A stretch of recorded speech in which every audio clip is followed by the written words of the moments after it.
Hi, I'm Charles with AniCap. The story begins as a man is getting absolutely destroyed while training, and he fears that he will not survive. A group of onlookers are glad to see that he has improved over the past couple of years, and they determine that the upcoming E-rank test won't be a problem for him.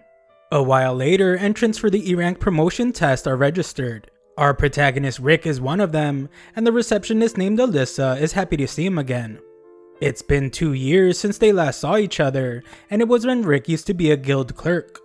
She was surprised to hear that Rick became an adventurer, and he can't blame her because starting off as an adventurer at age 30 is pretty unthinkable. Normally people start off as F-rank apprentices when they are teenagers and become E-rank just 2 years after that. Alyssa wonders where he has been, so Rick explains that he was up in the mountains training with some senior adventurers. Some unruly drunk guy tries to make advances towards Alyssa, but Rick calms him down. Everyone's attention turns to them when the guy passes out, so Rick reminds everyone to drink responsibly. Alyssa gives him his exam ticket and wishes Rick luck on the E-rank test. Rick is horrified though when his ticket has the really unlucky number of 4242.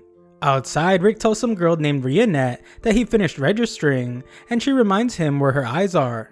Back inside, everyone is shocked to see an imprint of Rick's hand on the drunk guy's armor because it's made of steel.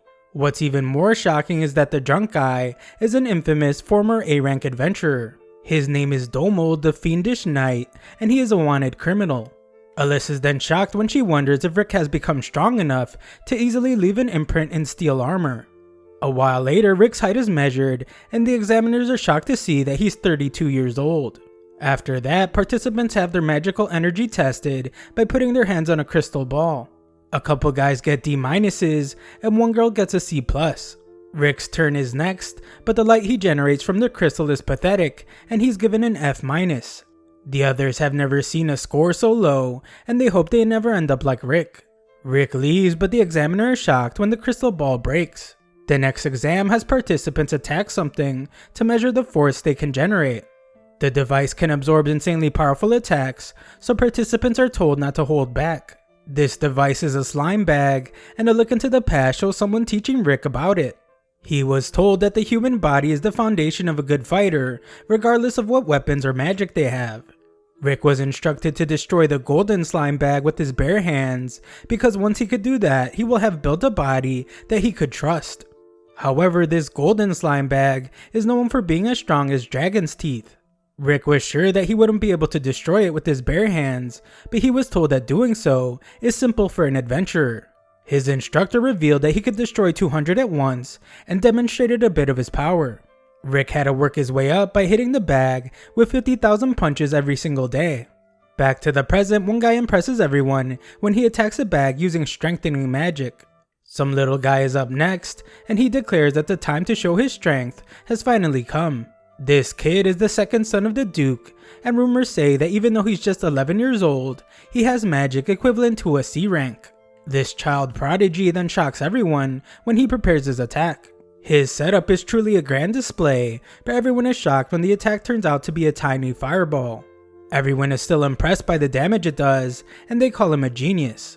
Rick is in awe as well, because the kid used level 3 nature composed blaze magic. Another look back at Rick's training shows some little girl using an insanely powerful fire attack on him. Both attacks were blaze attacks, but they looked really different, so Rick wonders if the kid compressed his for indoor use. Soon it is Rick's turn, but the examiner doesn't expect much from him. If magic isn't trained at a young age, then the chances for growth later in life is impossible. On top of that, Rick's results from the magic test were pitiful, so the examiner recommends that Rick just give up now. Rick actually agrees with everything he said, but he can't help but think back to his training. Rick was exhausted from punching the bag one day, but he refused to give up. Rick acknowledges that he started his journey really late, but he believes that his age shouldn't matter. Because of this, Rick strikes the bag and shocks everyone when he absolutely destroys it with a single punch. Rick doesn't even know his own strength though, as he wonders if the bag was just defective. Everyone watches in terror as they wonder who he is. The kid is furious at Rick for stealing the attention, but he plans to show off during the defensive ability test. Moments later though, we see that everyone is shocked again when Rick defends against level 4 nature composed magic, something the kid couldn't even do. The examiner is surprised to hear that Rick only used level 1 magic to block the attack, so he decides to go up one level for the next one. He will use level 5 attack magic, so the examiner suggests that Rick use something higher than level 1 defense magic. Rick then shocks everyone yet again when he reveals that he can only use level 1 magic on offense and defense. Rick assures the examiner that he will be okay though, so the examiner takes offense as he believes that Rick is underestimating him. The examiner decides not to hold back and starts his incantation. He unleashes the level 5 attack, shocking everyone with its immense power, and even some knight worries about it from really far away. His name is Sylvester, and he rushes to the arena because he couldn't believe such a powerful attack would be used during an exam. Sylvester is then informed about Rick and how he was able to block a level 5 attack with just level 1 defense magic. He assumes it must be some kind of joke, but he is told that it isn't. It's just an impressive 32-year-old F-rank adventurer. Rick's report reveals that he was a guild receptionist for 13 years. Sylvester doesn't seem to know what a receptionist is though, and Rick's power makes him wonder if it's a title given to someone who has defeated a dragon. After the written exam, Rick expresses how confident he is that he aced it. Just then, the prodigy named Freed angrily approaches Rick. Rick barely remembers this kid, so he assumes that he's lost and offers to help him find his parents. The kid is furious though, and explains that Rick took all the attention away from him. Just then, Freed's older sister Angelica arrives and is upset that Rick made her brother cry. Freed says that the 40-year-old man ruined everything, but Rick angrily corrects him by saying that he's only in his 30s. Angelica only believes her brother though, and challenges the 40-year-old man to a duel. Rick points out that she just got her glove dirty, but Barehanded explains that picking up the glove means he has accepted the duel. Moments later, the two arrive in an arena, and Angelica declares that she must punish the old man. Duels in the kingdom allow each participant to propose one condition for the duel. Angelica proposes that the loser must act as the victor's servant until the end of their life, and her brother cheers her on. Angelica is a second-class knight, and Rick is shocked to hear that this means she's the same level as a B-rank adventurer. B-rank adventurers are powerful enough to defeat monsters on their own, but Barehanded still tells Rick to take it easy on her.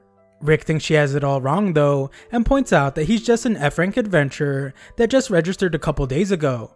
Rick fears that he won't make it out of the duel alive, so Barehanded tells him to just remember his training from the past 2 years. Rick begins to be inspired by the training montage that plays in his head, but he remembers how terrible it was, and it just makes him throw up. Barehanded tells him to be more confident, and reminds him of the group that trained him. The group called Orichalcum Fist prides itself on being the strongest in the continent, and they consider Rick to be one of its members. Rick thanks Barehanded for restoring his confidence, and steps up to Angelica. Angelica knows that Rick is an F-rank, so she promises to refrain from ending his life. She prepares for the fight, and Rick can tell that she's a swordsman type that strengthens her body and weapons. Angelica wonders if he will be able to keep up with her speed, and Rick is shocked when she flies right past him. She explains that she slowed down just a bit for Rick, and she wonders if he's not talking because of how shocked he is. The little nerd laughs at the 40-year-old and explains that people call his sister the Flash because of how fast she is. Angelica declares that she will actually attack him this time without holding back, and she uses her incredibly fast attack again.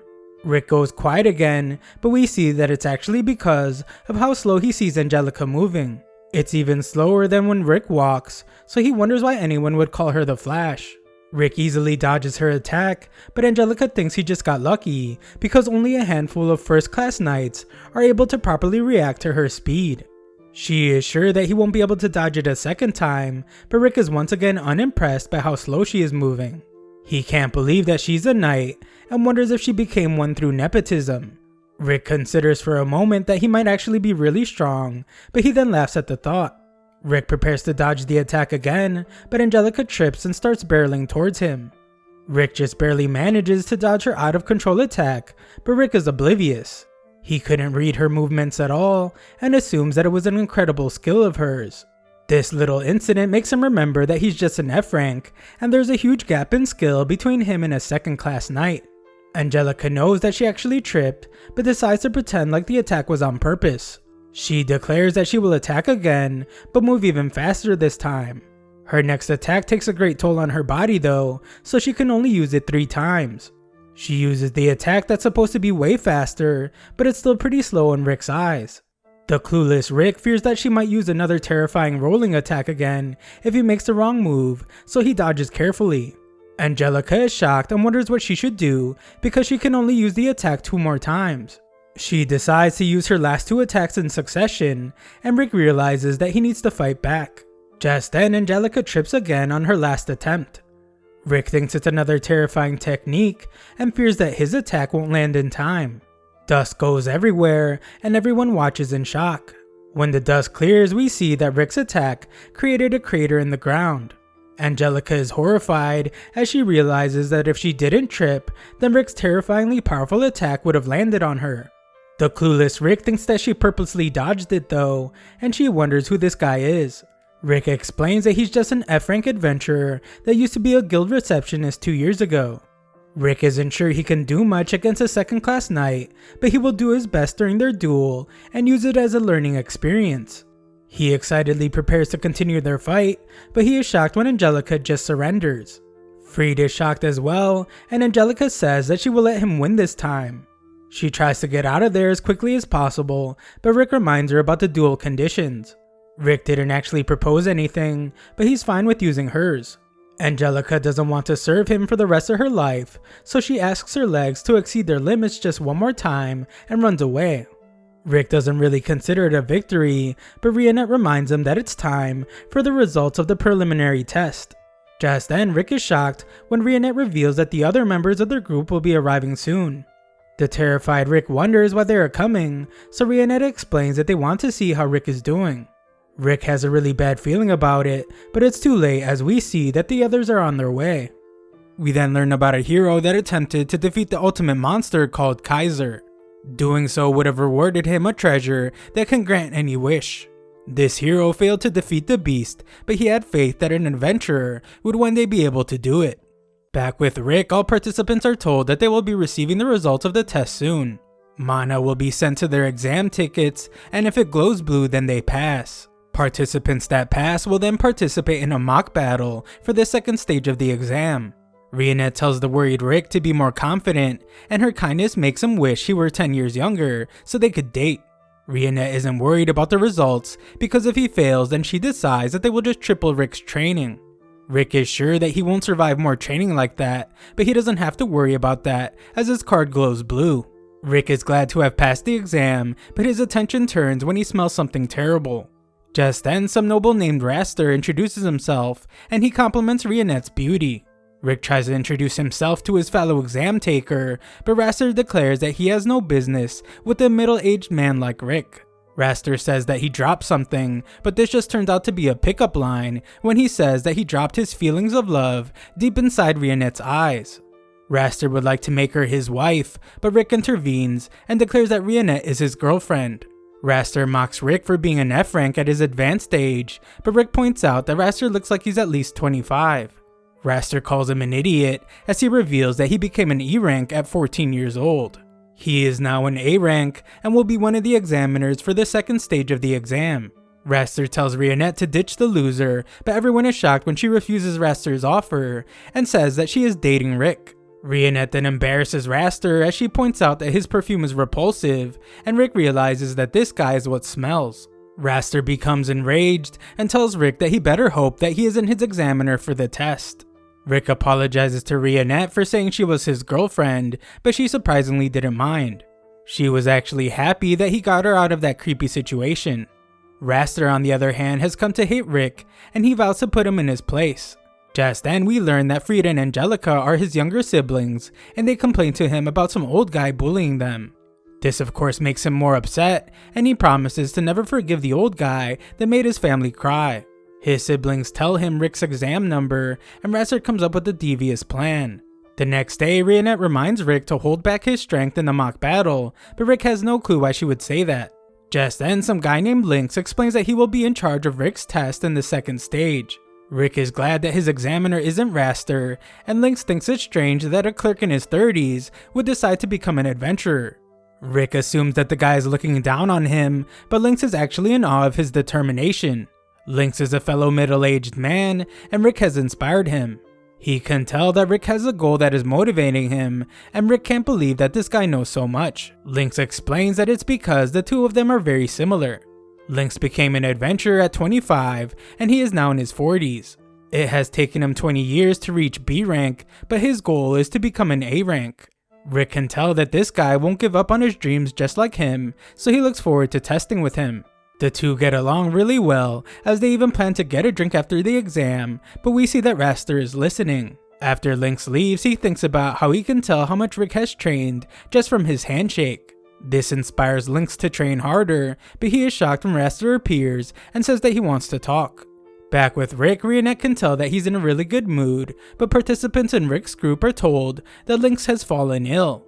Rick doesn't recognize the name when they are told that the replacement will be Raster, but he is shocked when Rionette explains that it was the perfume guy from the day before. She points out that he's probably related to the nobles he met earlier, and everyone else in the group laments having Raster be their examiner. They're all terrified of him, as he is known as the man of 1,000 spells. He has a more infamous nickname as well, which is the F-rank Crusher. Raster is called this because he torments participants that have gotten his attention. Rick is terrified to hear this because he did a lot more than just get Raster's attention. Elsewhere, Raster shows his immense power as he eliminates one of his own elite guards. Rick paces as he worries because he antagonized the guy that knows 1,000 spells. Rick considers himself to just be an F rank that only knows first nature magic, so he wishes he could just go home. Going home would result in his training getting tripled though, so Rick realizes that he's a dead man no matter what he does. Rick has lost all his confidence because people keep mocking him about his age, but Rionette believes that he can flip it. Instead of losing confidence, he can gain confidence when others insult him. Rick is unsure, but Rionette knows that he is strong, and she is confident that he will beat Raster and pass the exam. She has believed in Rick since the day he decided to become an adventurer, so his confidence is restored. Just then, a stranger calls him a young man, and this person can tell that Rick is struggling with something. He compliments Rick's youth and offers to do some fortune telling for him. Rick isn't so sure about it at first, but the guy offers to do the first one for free. Rick can't resist, so he goes to take a seat, but Rionette notices a magic circle on the chair. Rick disappears and the stranger reveals that he is actually Freed, and he declares that he's a great actor. Rionette demands to know where he teleported Rick, but Freed refuses to say anything. The furious Rionette demonstrates her terrifying power as she slices off all of Freed's eyelashes with just the slightest movement. Rionette terrifies Freed by declaring that she will take one of his eyes next, and even lets him choose which eye he will lose. Freed is absolutely horrified and reveals that he can only teleport objects 100 meters away, so Rick should be close by.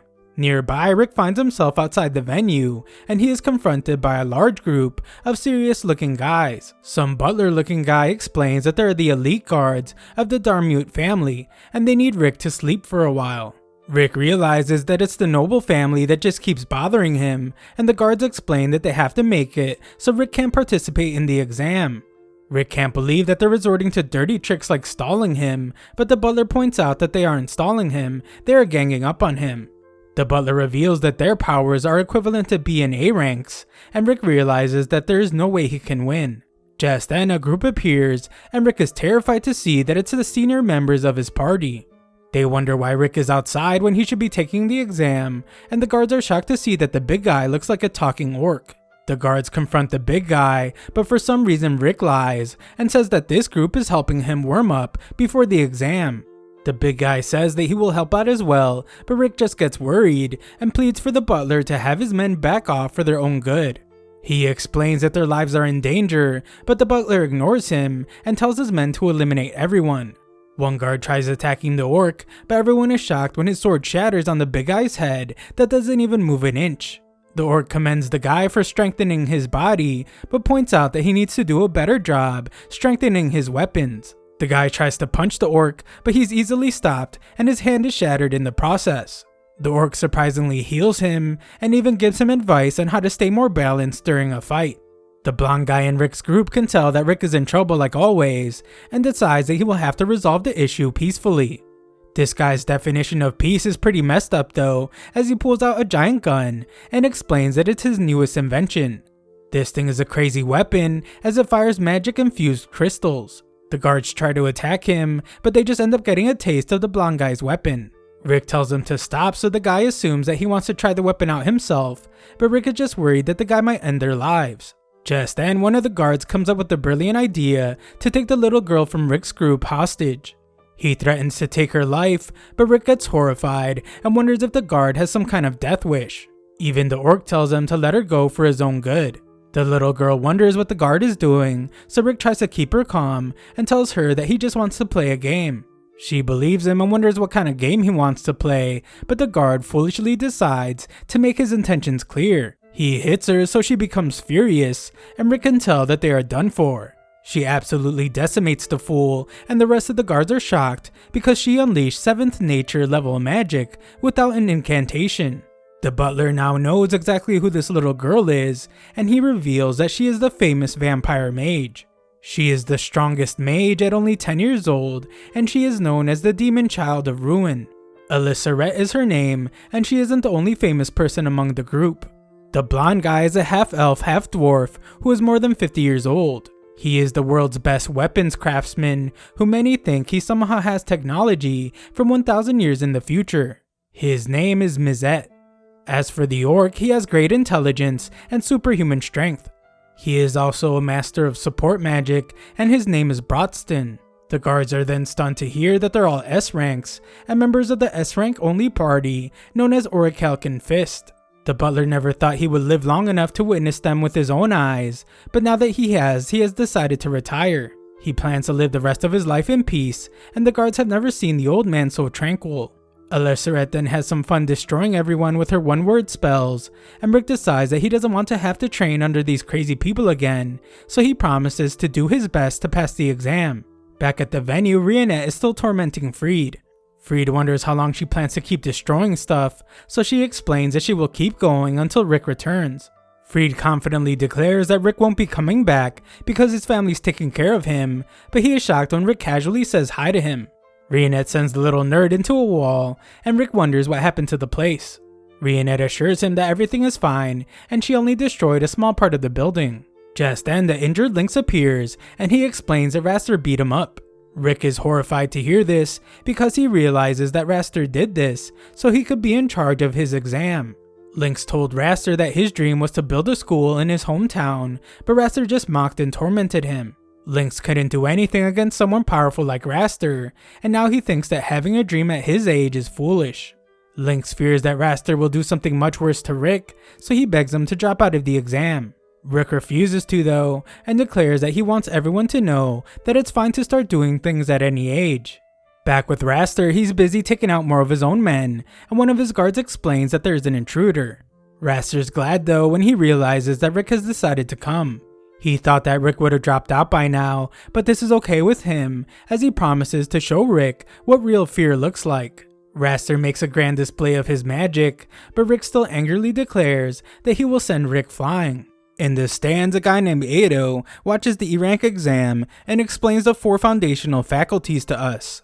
They are physical strength, body control, magic reserves, and magic control. Ado has the ability to visualize the scores of other people's 4 foundational faculties, and he demonstrates it on one of the participants. He checks Raster and is amazed by his A-rank scores. His eyes feel a bit strained because it's dangerous for him to look at anyone too strong. Ado decides to check Rick's stats, but they are so great that his eyes feel like they're about to explode, and he screams in pain. Nearby, Alyssa and Rionette introduce themselves to each other. The other members of Rionette's party call her over, so she invites Alyssa to join them. Alyssa is shocked to see an orc sitting there, and Rionette declines Mizette's offer to sit next to him because she knows that he has bad intentions. Mizette offers the seat to Alyssa after he takes an interest in her, but Rionette gets Alyssa to safety. Rick finally enters the arena, and Broston asks Rionette how their old rookie will do. Rionette reveals that he will pass the exam, but Alyssa points out that it won't be so easy because he's going against Raster. Raster is an A rank, and he always goes overboard to embarrass all the rookies. Alyssa is shocked though when the members of Rick's party say it won't be a concern. Raster's siblings cheer him on, and Raster is impressed that Rick was able to get away from his guards. Raster declares that he's nothing like his weak guards, but Rick can tell that just by looking at him. Rick wonders why Raster became an adventurer in the first place, so Raster explains that he's a noble, so he just did it to raise his status even further. He has actually grown bored of being an adventurer and is just waiting for the perfect time to quit. Rick can tell that this guy's not a real adventurer, so he refuses to lose to someone like him. Raster starts to fight off with a level 1 attack, but he wonders if Rick is terrified after not moving at all. Rick isn't scared though, as he's just reminding himself not to let his anger control him. Barehanded told him to use the first minute of his fight to calm himself and observe his opponent. Rick does that, but Raster is impatient, and Rick is stunned to see him use level 3 magic without an incantation. The insanely powerful attack hits Rick, but he remains standing strong as he's analyzing his opponent just like Barehanded said. Alyssa's worried about him, but Brosnan says that an attack like that is nothing for Rick. He explains that out of the 4 foundation faculties, Magic Reserve has to be developed before a person reaches the age of 20, otherwise there is no hope for further growth. Rick became an adventurer at 30, so his magic reserves are extremely low. However, Brosnan had a solution, and we look into the past once again.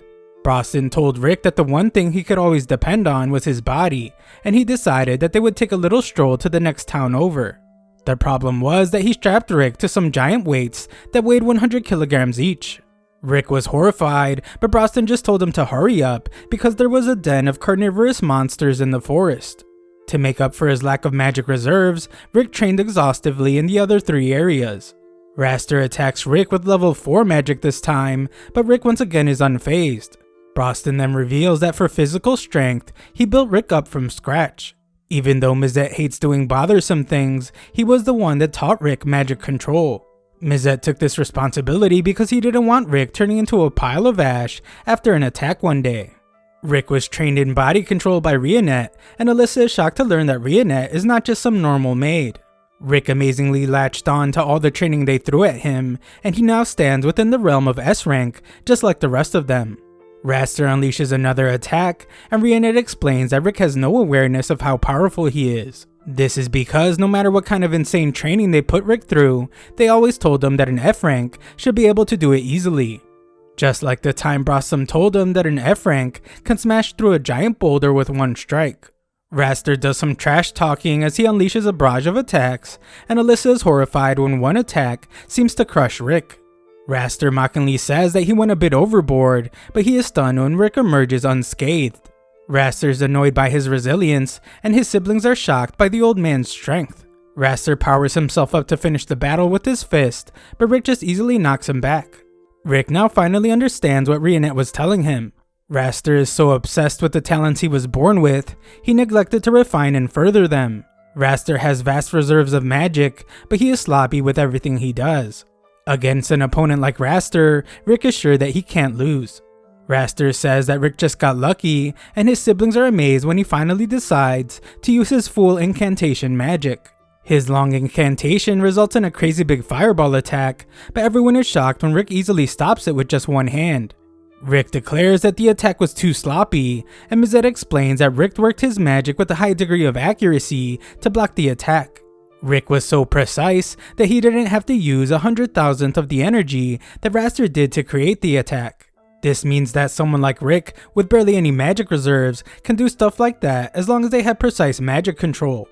Raster continues to say that Rick is just getting lucky and goes in for another attack. Rick is too quick for him though, so Raster must change his body to steel to avoid getting obliterated. Raster finally admits that Rick possesses abilities above an E rank, but still says that luck is choosing Rick's side. Rick can't believe that this guy still refuses to acknowledge him, so he points out that he wasn't even using magic, he was just using body control. Raster just wants to know how Rick got so strong in just 2 years, but Rick is insulted by the question as he thinks about his torturous training. He had to run through explosions, swim through monster capture fluid until he choked on it, and he wasn't allowed out of a dragon's den until he defeated it. Alyssa's horrified to hear just some of the training he went through, because normally someone wouldn't survive it.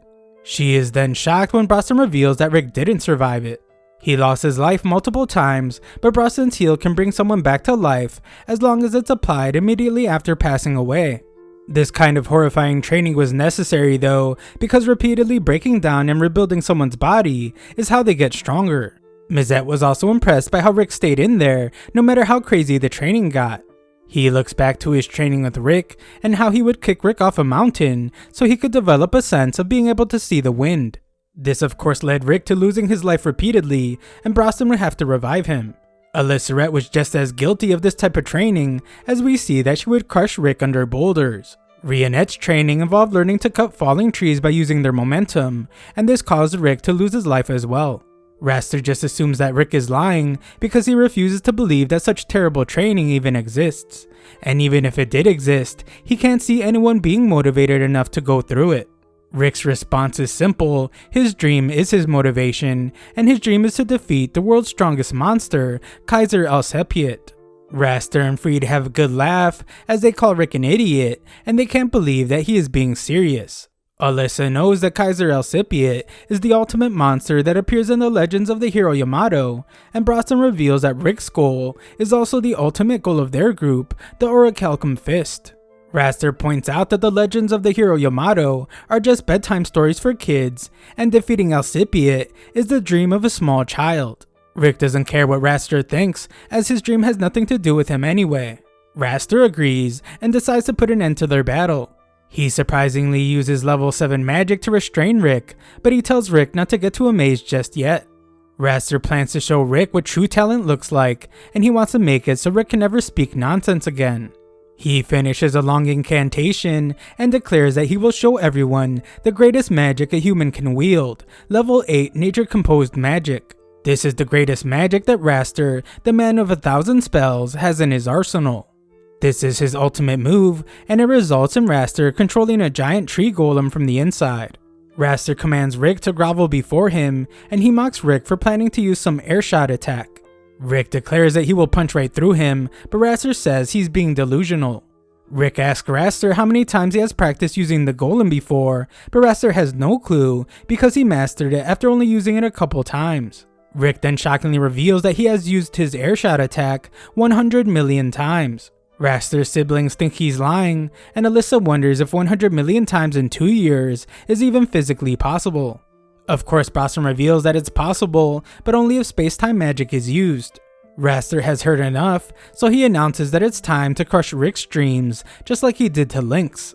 Raster launches his most powerful level 8 attack, but Rick breaks free from the restraints and shockingly stops the attack with his level 1 airshot attack. Raster mocks him as he is sure that he will crush Rick, but he is stunned when his golem begins to break apart. Rick's airshot then destroys Raster's golem. Raster refuses to believe that this could happen to a noble like him, but his golem is destroyed and he is sent flying into the stands. Rick now taunts the so-called noble elite, and he points out that his dream is still completely unharmed. Everyone is amazed to see Rick victorious because he just looks like a normal old guy. Rick's group congratulates him on his victory, and Rick finally realizes that he really has gotten a lot stronger. He can't believe that he didn't realize how strong he actually is until now, and thanks everyone for helping him. Just then, they hear Raster's siblings telling Raster to get medical treatment, but he's determined to speak with Rick. Rick can already tell that Raster is wondering how an elite like him could lose to a late starter like Rick. Freed must be held back from defending his brother, but Rick just has an answer for Raster. Rick simply explains that he limits the number of techniques he uses, and he trains himself exhaustively in them. Rick gives Raster some advice on how he can do the same, but the noble is still angry. Raster promises to be Rick's examiner again for his next promotion, and declares that he will win next time. Raster's siblings leave with him, but Angelica surprisingly shows Rick some respect. The next day, the participants that passed the E-Rank exam are announced over a loudspeaker. Their numbers are announced in order, so Rick patiently waits while his friends wait nearby. Rionette's surprised to see him so calm, so Rick explains that he was just remembering something.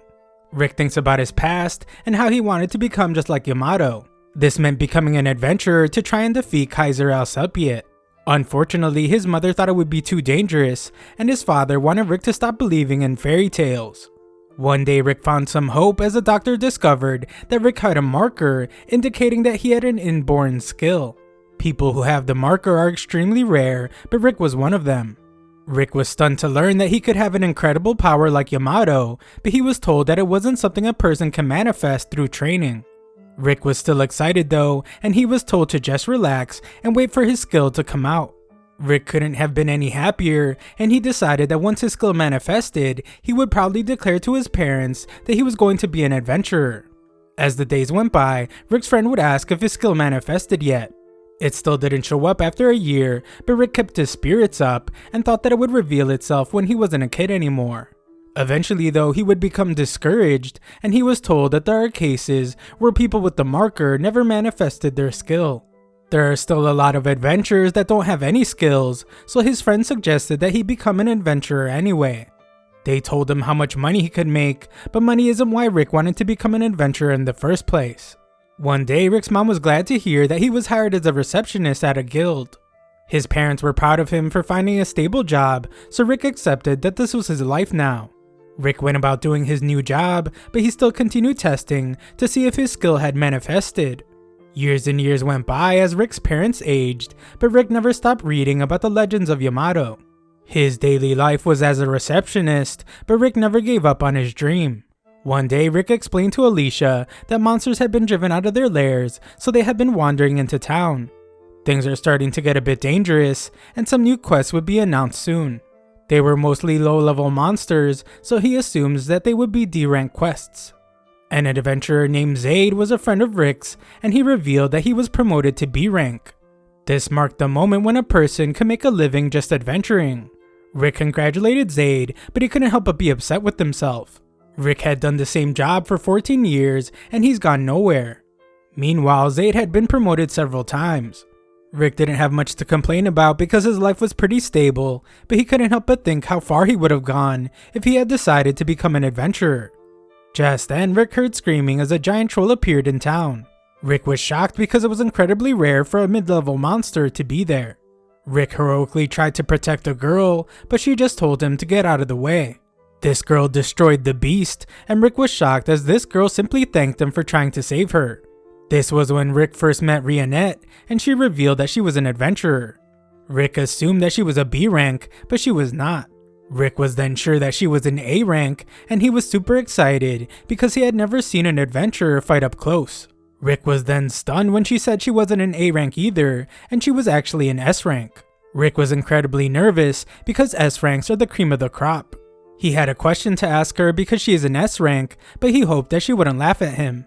Rionette explained that laughing would not be a concern because since the 9 years that had passed since she was 8 years old, she had never laughed.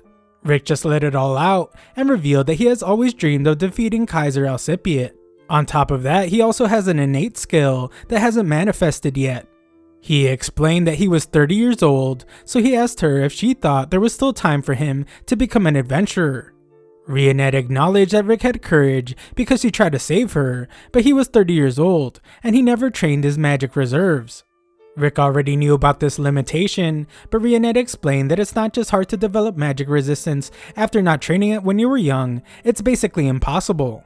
Adventurers need at least some magic reserves, so she was confident that Rick had no chance at making it as an adventurer. Rick kept a positive attitude as always, and he thanked Rionette for the reality check. He could finally stop clinging to the dream he should have given up years ago. Rionette apologized, but Rick said he needed to hear that. He talked non-stop, hoping to mask his disappointment, and jokingly asked her to have a meal with him. Rick was shocked though when she accepted his offer, and she made plans for them the next day. The next day, Alicia could tell that Rick was in a good mood, and he excitedly told her that they should work their hardest. Zaid arrived, and the happy Rick excitedly gave him his quest. Rick couldn't believe that he was having dinner with a girl like Rionette, and he realized that his life wasn't so bad after all. Just then, people began scrambling as a monster had appeared, and Rick's good mood was ruined. Rick got worried when he spotted Rionette, but he remembered that she can handle herself easily. Rick was then startled when several more monsters appeared, but Rionette told him that she would handle them. Rick knew that he would only get in the way, so he stood aside while Rionette started destroying the beasts. She tore them to pieces, and Rick was amazed to see what an S rank could do. Rionette finished up the last monster, but she became concerned when she sensed something. Rionette had a flashback to a horrible memory, and she collapsed because of the terrifying magical energy. Another beast arrived to attack them, but Zaid appeared out of nowhere to rescue them. Some other adventurers showed up, and Zaid explained that the guild put together an emergency quest. The adventurers then worked together by using their amazing abilities, and they started annihilating the monsters. Rick thought he had already given up on becoming an adventurer, but watching this group fight made Rick realize that he was still jealous of them. Rionette warned him that it's too dangerous there, but Rick said they would be fine because Zayd is a B rank. Rionette was still terrified though, and revealed that a B rank wouldn't be enough to fight the threat that is nearby. Rick was shocked, and Rionette revealed that the threat was a dragon. Rionette said that every time she feels a dragon's magic, she loses control of the magic within her body. Rick was sure that a dragon would never appear there, but he was quickly proven wrong. A gigantic dragon appeared before them, and even Zayd couldn't believe that one would appear in a human town. Everyone was taught at the Adventurers Guild that anyone lower than a B rank should never try to fight a dragon. One guy from the group panicked and tried to attack it, but it quickly became very clear that there's no way they can fight the dragon when it pushed them back with just the force of its wing. The group decided to run for their lives, but they were stopped by the dragon's barrier. They are unable to destroy the barrier, so they realized that the dragon is not planning to let them get away. Zayd gave up as he believed their lives were over, but Rick shockingly stepped forward. Zayd reminded him that he was just a receptionist and there was nothing he could do. It turned out that Rick also thought they wouldn't survive, but if he at least stood up to the dragon, then he might at least be able to spend the last moments of his life as an adventurer. However, after coming face to face with the dragon, Rick realized that they wouldn't even be able to put up a fight. Rick was terrified, but he could still feel a fire burning inside of him. He thought he had given up on becoming an adventurer, but this feeling inside of him made him realize that this was actually the way he wanted to live. Rick then bravely launched a rock at the monster, but it didn't do anything. Zayd was inspired by what Rick had done, so he told the other adventurers that they couldn't let a receptionist show them up. The newly inspired adventurers then fiercely attacked the dragon. The powerful beast used its fire breath on them, but Zayd temporarily turned everyone to iron to protect them. The blast was too powerful though, so everyone was injured, and Zayd determined that this was really the end for them. Rionette hated herself for not being able to fight the dragon, but it was too late anyway, as the dragon prepared to end them all. Everyone had given up, but they were stunned when Rick emerged from the rubble. Rick became very serious, and he vowed that he would make his dream come true no matter what. Rionette was horrified though, when she could only watch as the dragon crushed him. Just then, a voice declared that Rick had acquired a skill, and everyone was stunned when Rick lifted the dragon's foot. No one could believe their eyes, and they couldn't even recognize Rick. He didn't look like himself at all, and there was so much magic overflowing from him that it was actually visible. Rick realized that his inborn skill must have just manifested, and he wondered what took it so long. Rick gained a ton of confidence, so he told the giant lizard to give him everything it had so he could test out his new skill. The dragon launched attack after attack, but Rick blocked them all. Eventually Rick fought back, and his attack was so incredibly powerful that it blew a hole right through the dragon's barrier and the dragon. Everyone including Rick was stunned by what just happened, and Rick humbly said that wasn't so bad, just before he collapsed. A while later, Rick woke up in immense pain, and Rionette informed him that every magic circuit in his body was destroyed. Rick had been asleep for an entire week, and he was shocked to hear that Rionette sat by his side the entire time. Rick couldn't understand why, so she revealed that she was waiting so she could invite him to join the party she belonged to, the Orichalcum Fist.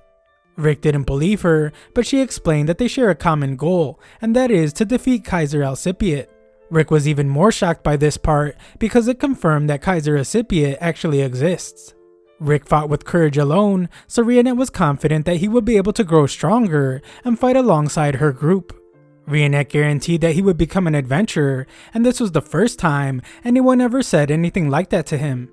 Rick broke down from the sense of relief, and he wondered if it was really okay for him to try and become an adventurer. Rionette assured him that it was okay, and Rick couldn't hold back the tears. Back to the present, Rick's number is announced, and Rionette congratulates him on officially becoming a fully qualified adventurer. Rick credits his mentors for teaching him, and he thanks his old self for never giving up on his dream. Lynx congratulates Rick on passing and reminds him about the drink they're supposed to get. Rick thinks it's a great idea, but he is shocked when Lynx expresses an interest in meeting his party and asks to visit them. Rick's face makes it clear that he is hesitant, but he agrees to let him meet them. A while later, Lynx is on his way to visit, but he thinks it's strange that Rick told him to wear his most powerful equipment. Lynx arrives at the designated location, but he doesn't believe he's at the right place because it looks like the Demon Lord's castle. After ringing the bell to the place, Rick comes to greet him. Lynx noticed that there were no monsters on his way to this place, so Rick explains that monsters don't go near there.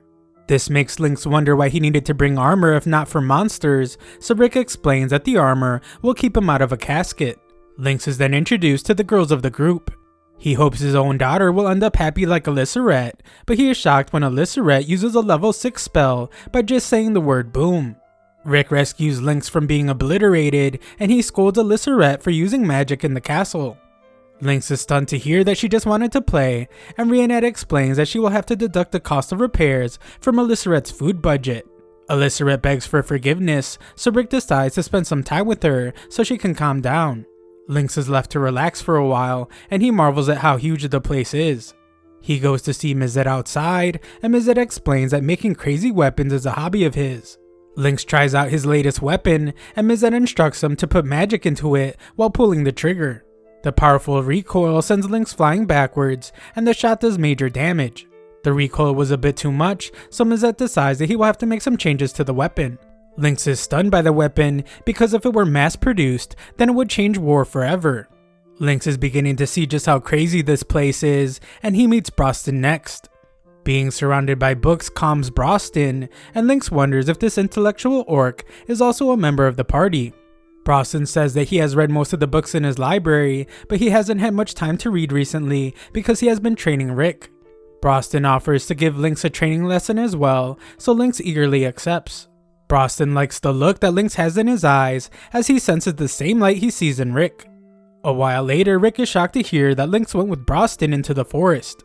Rick is terrified because he knows how dangerous that is. We then watch as the terrified Lynx screams because he thinks his life is about to end. He goes flying off a mountain and he says goodbye to his wife and kids. Luckily, he lands safely on the food that Barehanded has gathered for dinner. She notices the weights attached to Lynx and determines that this was Broston's doing. Lynx confirms this as he explains that Broston told him to run down a slope so steep it was basically a cliff. Lynx is sure that he wouldn't be alive if it wasn't for Barehanded, and she explains that Broston ended Rick's life the most out of everyone that trained him. Lynx is so terrified by that statement that he pretends he didn't hear it, and Broston arrives to continue their training.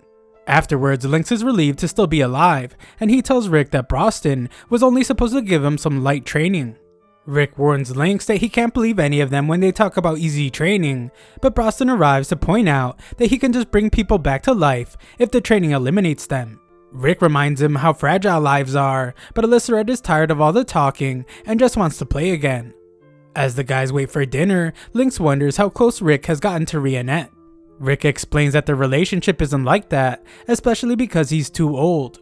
Lynx shocks him though when he explains that he and his wife are 20 years apart in age. He gives Rick some words of encouragement as he explains that all that matters is how they feel about each other. That night, everyone enjoys the feast Barehanded made, and they all compliment her. Barehanded goes to get some wine, so Lynx tells Rick that this is the perfect time to go and help her so they can get closer. Rick rushes off to help Barehanded, and Lynx asks to learn more about Rick's inborn skill. Broston reveals that Rick's skill is a type that is activated by certain conditions. This means that Rick is not able to activate it himself. However, thanks to the training, Rick now stands within the realm of S rank, even without his skill or weapons. Rick's skill is called Reckless Soul, and if it were to activate, he would surpass everyone, even the other members of Orichalcum Fist. Broston has a question for Lynx as well, because he works at Central. He would like to know about the magic stones known as the 6 jewels.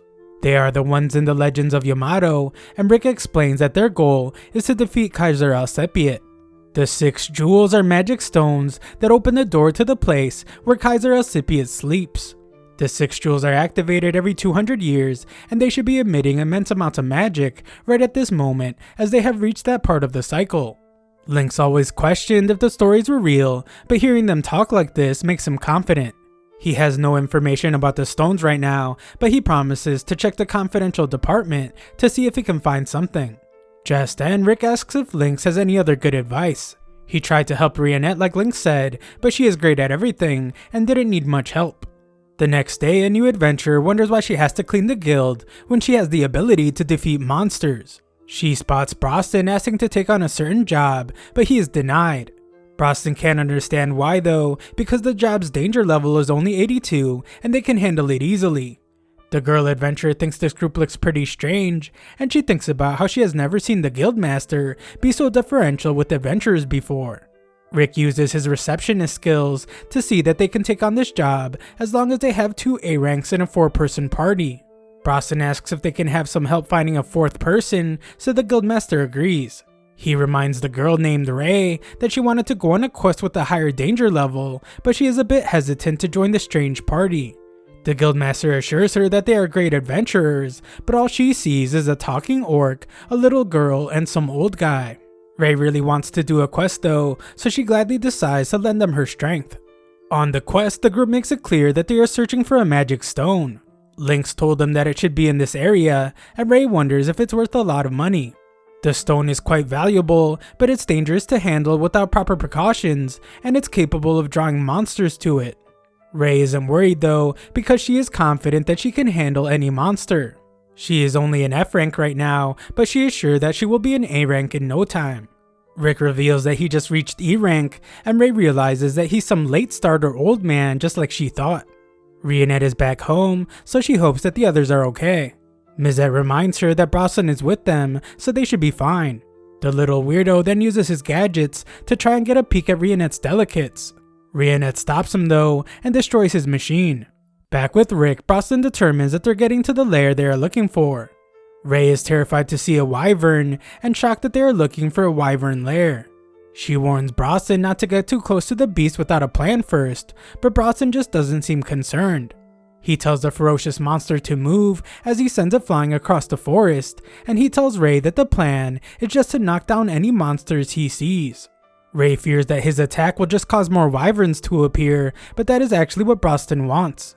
Brosnan tells Rick to get Ray to a safe area so she doesn't turn to ash, and she is horrified to hear how much danger she is in. Rick takes her to an open field and reminds her that she's supposed to be strong. Just then, a wyvern gets tossed right next to them, and we watch as Alyssa, Red, and Brosnan make quick work of a flock of wyvern. Ray is shocked by how far they are throwing the wyvern, and she is startled when a giant red one appears before her. Even an A rank would have a hard time against one of these, so she thinks they should run.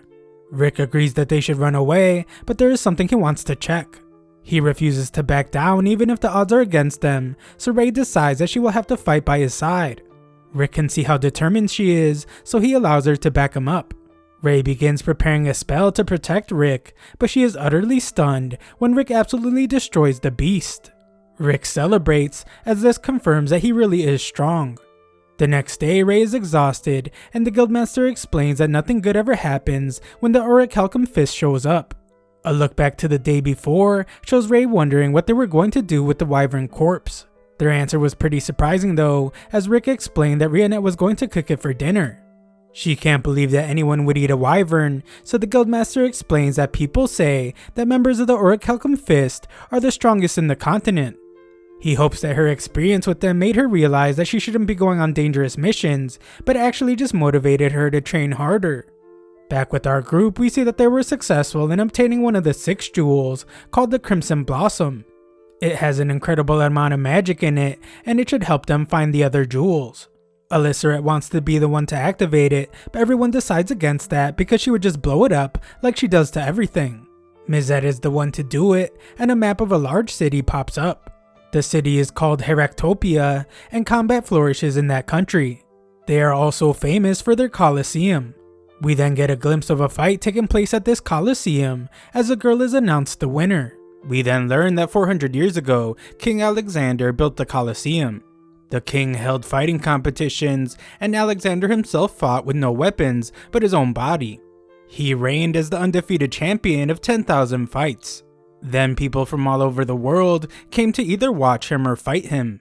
This small kingdom grew exponentially, and it is now known as the Kingdom of Heractopia. Rick and the others arrive at this kingdom and stare at a statue of Alexander, who is known as the King of Fists. Fighting for entertainment is a huge business here, so being a fighter is a popular occupation. These professional fighters are called pugilists. Brosnan wishes he could have sparred with King Alexander at least once when he was alive, but Rick fears that they would have destroyed the kingdom. Our group tries to get information on the 6 jewels, but people are terrified of the giant Brosnan. Just then, they notice some bald guy bothering a girl. Brosnan decides to ask them for some information, but the creep says he's not intimidated by orcs because he's a pugilist. Brosnan straight up tells this guy that he doesn't look very strong, so the creep challenges him to meet him in an alley. Brosnan takes the guy up on his offer and easily destroys him. The guy's name is Gold and the girl's name is Militia, and they offer to answer any questions. Rick shows them the Crimson Blossom and explains that there should be another one of these gems in this kingdom. They are amazed by the magic emitted from the stone, and our group is shocked when they say they have seen one like it before. They can't remember where though, so Rick begs them to think harder. Just then, they are interrupted by the announcement parade of the King of Fists tournament. It is a fighting tournament to determine the pugilist champion. It will take place in 2 months, and it gets over 500,000 attendees every year. A guy named Kerwin is a 5-time champion who has won the last 3 tournaments in a row. This guy is insanely popular, and everyone is shocked when they realize that the stone our group is looking for is attached to the champion belt Kerwin is wearing. Kerwin thanks his supporters for cheering him on, and he explains to a trainer that it's his job as a pugilist to create excitement for the tournament. The trainer can tell that Erwin still isn't in good health, but Erwin says that he will just be happy if he can find a worthy opponent. Just then, Rick enters the gym and explains that they are adventurers looking for a certain gem. Brosnan wants to get right to the point, and Erwin is shocked by his appearance. Rick says that they need to follow proper procedure when speaking to a stranger, but Brosnan says that he isn't the type. Brosnan tells Erwin to give him the belt, and Rick has to clear things up by explaining that they aren't thieves. Brosnan explains that the gem on the belt used to belong to their party. He says that they will return the belt and give him an equivalent gem in exchange. The trainer plans to throw them out, but Erwin stops him. He explains that he has a good nose and he can tell that they aren't lying. While Erwin does believe them, he cannot allow them to take the belt. The belt is the pride of the people of Heractopia, and the only way for them to get the belt is by standing at the top of the King of Fists tournament. Brosnan surprisingly agrees with him, and our group leaves. The trainer wonders why Erwin just let them leave, because he wanted to let their rookie fighters beat them up. Erwin explains that everyone would have lost their lives if they tried to fight Rick and his group. The trainer is shocked because he had no clue that they were that strong. Erwin could tell that while the maid seemed very calm, she has incredible skills. Rick was also unremarkable looking, but Erwin could sense that he has trained his body to an extraordinary degree. Rick doesn't emit the aura of a powerhouse though, so Erwin considers his total strength to be unknown. As for the orc, Erwin is excited because he's the real deal. Nearby, Brosnan explains that the new plan is to become pugilists so they can win the King of Fists tournament. To enter the tournament, they will first have to pass some preliminaries on either the east or west side of the kingdom, and then win against those who qualified. Brosnan decides to enter through the Eastern League, and he instructs Rick to enter through the West. Rick wonders if Brosnan will be okay on his own, so Brosnan explains that he has already arranged to have a guide. This guide turns out to be Gold. Afterwards, Rionette explains that Rick must pass a test to become a pugilist before anything. Tons of people from around the world take this test in the hope of obtaining glory, and Rick says that it sounds like fun.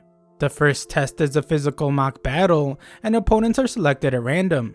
Rick's opponent is a promising newbie who has won each of their bouts in the tournament preliminaries. Winning or losing isn't important though, because participants can still pass as long as they meet a certain standard. Just then, Rick is shocked to recognize the voice of his opponent, and it turns out to be Angelica. Angelica makes her grand entrance, but she is horrified to see Rick. The small audience cheers her on, and they predict that she will quickly destroy Rick. Rick fears that Raster is there as well, but Angelica explains that she came alone. Angelica thinks about how bad things are for her since her opponent is the old guy that beat her A-rank brother. Even though winning doesn't matter right now, Angelica refuses to suffer defeat in a mock battle. Rick still doesn't look very strong to her, but she doesn't plan to let her guard down like last time. The test begins, and Angelica vows to go all out right from the start this time. She says the name of her powerful attack, but she instantly falls to the ground. Angelica thinks she just lost her balance, but she falls again. Rick stands over her and wonders what she thinks about this new skill he has learned in the last few months. Angelica is shocked to hear that he has been knocking her down, and he explains that this skill is called the 8 secrets of going easy. Secret number 1 is continually sweeping the legs of his opponent to demoralize them. Angelica is horrified because this means that Rick has been sweeping her legs so fast that even a knight second class can't see it. She doesn't believe that such a skill could possibly exist, but it's entirely possible when it comes to Rick. Angelica creates some distance between them, but Rick once again just knocks her down. Rick keeps doing it, but Angelica says that this isn't nearly enough to make her give up. Rick then decides to fight seriously, so Angelica's bluff is called and she surrenders. Rick is a pugilist now, so he heads to the preliminaries. However, just then, Angelica stops him to wonder how many times he plans to humiliate her. Rick doesn't want her to cry, so he offers to take her to get something to eat. Militia's parents own the restaurant, so she tells him to just relax and enjoy some freebies. Angelica's shocked to hear that Rick plans to win the King of Fists tournament because it sounds like a crazy dream. Angelica became a pugilist 4 months ago, and she plans to enter the tournament as well. Angelica thought that Rick was going to try to win the tournament next year, so she is shocked that he wants to win this year's tournament. She concedes that Rick's power strains the bounds of logic, but she is sure that it won't be possible for him to win. Angelica explains that the path to the King of Fists tournament is a long one.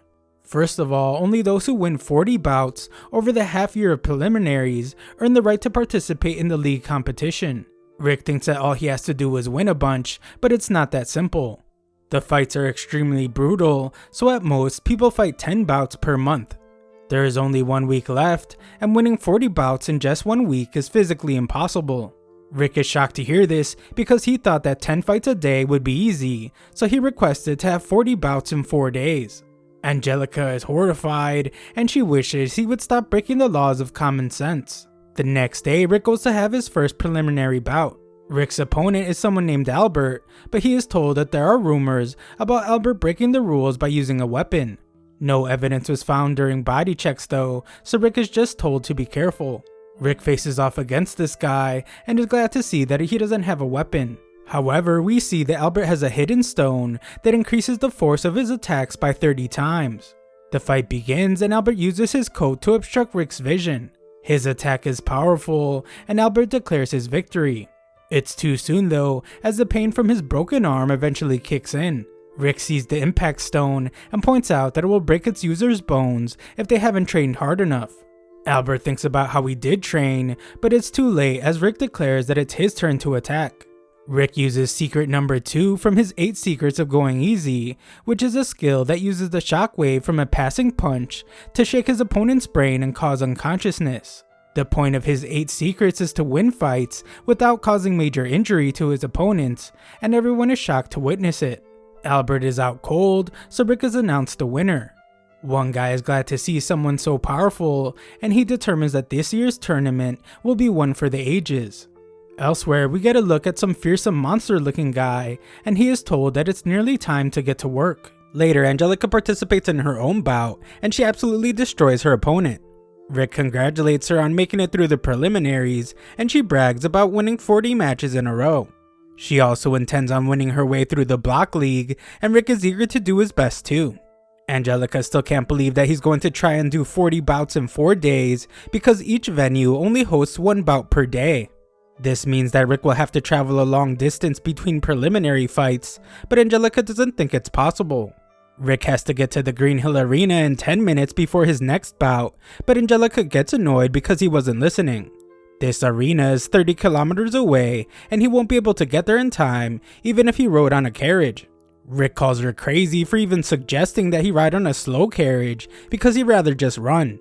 Angelica says that makes even less sense, but Rick shows that he's much faster than a carriage. Angelica would like to watch Rick's match, but there is no possible way she could make it in time. Rionette says she can make it happen, so she does some ultra high speed parkour. At the venue, we see that Rick already finished his bout, but Angelica was in no shape to watch. Rick won, but he still needs to work on his 8 secrets of going easy because he did too much damage. Rick heads to the next venue, so Angelica tries to avoid being dragged away again, but Rionette takes her away anyway. The 3 of them then go from arena to arena as Rick destroys several opponents. The 4 days pass, and Angelica is stunned because Rick actually managed to win the 40 matches he needed for the preliminaries. Next is the block league matches, and Angelica is relieved that she's not in the same block as Rick. Angelica was hoping to win the entire tournament, but she realizes now that it will be impossible with Rick around. To make things worse, Rionette explains that the S-rank Boston is participating as well. Angelica thinks about how no matter how things seem, she still can't let a certain man get away with something.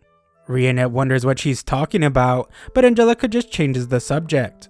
She wonders where Rick is, so Rionette explains that he's out on his daily 600-kilometer run. Angelica isn't even surprised anymore by the crazy stuff Rick does, and she wonders how Rionette puts up with him. She's always with Rick, so Angelica pities her for people probably thinking that they are in love. Surprisingly, Rionette doesn't mind, as she reveals that she has a deep affection for Rick. Some guy approaches them, so Angelica thinks he's trying to hit on them. Embarrassingly for her, the guy just needs their help with some work because he doesn't have enough staff. Rick finishes his run, and he is met by the chairman of the Western League's management committee.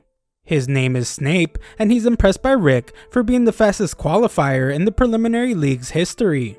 The Lizard Man is told that Angelica isn't there, and Rick is surprised that he knows her. Snape is then the one to be surprised when Rick can tell that he's a retired pugilist, and Rick explains that he knew Snape was a fighter from their handshake. Snape reveals that he last fought 20 years ago when he won a little competition. The roar of the crowd was invigorating, but he retired when he was just 23 years old. That competition ended up being the first and last time he won anything. Snape doesn't compete anymore, but his company has entered someone in this year's competition. As Snape leaves, he tells Rick to say hello to Angelica for him, but he also wants him to warn her not to get too excited. Afterwards, Militia seems worried, and she reveals that Snape is from the Dragonaut Company. Snape makes himself appear like a gentleman, but there are rumors that he's connected to the underworld. He's the lead sponsor of this year's competition, and sponsors are given one slot for a competitor in the tournament. Just then, Rick overhears some guys talking about this year's rabbits. They fawn over a newcomer, and they call her a dark elf girl. The next day, we see the rabbits they are talking about, as Angelica and Rionette have agreed to help the guy from earlier. The job of these bunnies is to build excitement for the tournament and to take bets. Rionette only agreed to do it because Angelica did, and Angelica says that she couldn't turn down someone asking for help with blood on their face. Some drunk guy makes all the rabbits uncomfortable, but he pays the price for getting too handsy with Angelica. Angelica gets really embarrassed when Rick arrives, and she explains that she's helping someone. Rick is in awe of how great Rionette looks, and Angelica becomes furious because he didn't react the same way to her. Elsewhere, the old gym leader reads about how Boston was amazingly able to pass the preliminaries in just 2 days. What's even more incredible is that every one of his matches was decided by a single knockout blow. His accomplishment is getting all the attention, but Irwin also points out that Rick was able to make it through the Western League in just 4 days. Irwin isn't scared at all though, and is just excited for this year's tournament. A look back shows when the gym owner first met Irwin. The owner was stunned to see that Irwin had just finished destroying a group of guys, and he called him by his nickname, which was the Ravenous Wolf of the Slums. Irwin asked the old man to clean up his mess, but the old guy refused. He explained that he was there to scout Irwin and bring him back to Heractopia. In Heractopia, he would be able to obtain whatever he wanted by fighting and winning. That didn't seem very interesting to Irwin, so the owner explained that there are a lot of strong fighters there. This sounded like much more fun to him, so Irwin agreed to go. Irwin has that same expression on his face now, and he explains that he hasn't been this excited in some time. Back with Rick, Angelica's still upset that Rick didn't look at her a certain way. Rick changes the subject and reveals that Snape was looking for her. Angelica's clearly surprised, but she denies knowing anyone by that name. The next day, the Block League competition to decide the tournament participants begins. Only one entrant from each block can participate in the final tournament, so it will be really intense. Angelica faces off against some chick named Helen, but Rick can tell that Angelica doesn't seem like her usual self. Angelica is really tense, but she still manages to win. Rick is up next, and he uses one of his 8 secrets of going easy to defeat his opponent. Rionette is pleased to see that Rick is getting better at holding back, but Angelica thinks he's just as ridiculous as ever. The two then take turns winning fights until there are only 4 bouts left. Rick wants to discuss tactics because they have to win every fight, but Angelica says that she doesn't need it. She faces off against her next opponent, and Rick is impressed to see her combining her physical techniques with magic. However, Rick can tell that there is something dangerous about her opponent. This guy breaks through her magic, and he manages to land a devastating punch. Rick is concerned as she takes some serious damage, and it is announced that Angelica has been defeated. She fought hard to press her opponent, but the guy named Taylor destroyed her with a single blow. Angelica gets healed, but her pride is still injured. Rick says that she was impatient and stubborn while fighting, but this just gets her more upset. Rick keeps trying to tell her that she could have won if she was more focused, so he wonders if something is bothering her. Rick isn't even sure if he will be able to do anything, but he wants to try and help her. His kind words get Angelica to give in, and she reveals that Snape is her fiancé. She explains that a year ago, her parents passed away in an accident. Her and her siblings took on the responsibilities of the household, but they were inexperienced and fell into great financial difficulties. Their evil grandfather stepped in and made a deal with Snape. Snape promised to provide them with a large sum of money, but he demanded that he be allowed to marry Angelica. Rick has a seriously delayed reaction to the news, and Angelica becomes furious by his lack of ability to process information. She goes on to explain that while trying to stop their marriage, she discovered that Snape had become the main sponsor for the tournament. She prepares to reveal what Snape's true intentions are, but they are interrupted by some commotion. They find that some dragon guy that Angelica is horrified of is causing a stir, and he's being confronted by the guy that easily defeated Angelica earlier. Taylor tries to stop the dragon man from hurting a woman, but the dragon tells him that he's getting too cocky. Angelica is then shocked when the beast knocks Taylor out with just one blow. A waitress tries to calm the monster down, but he just ends up bothering her as well. Angelica jumps in to stop him, but this just infuriates the guy. He attacks Angelica, but Rick shocks everyone by stepping in and telling the guy to calm down. Just then, Snape arrives and stops a dragon named Geeth. He tells him to save it for the tournament, so Geeth leaves. Snape apologizes to the bar owner and explains that Geeth is his brother. There is no one strong enough to beat him, so he is troublesome to deal with when he gets violent. Snape checks on Angelica, and he's glad to hear that she is not hurt. Snape leaves, so Angelica explains the connection between herself, Snape, and the tournament.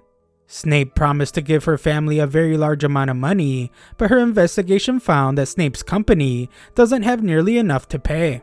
This made her realize that Snape intends to earn the money through the tournament.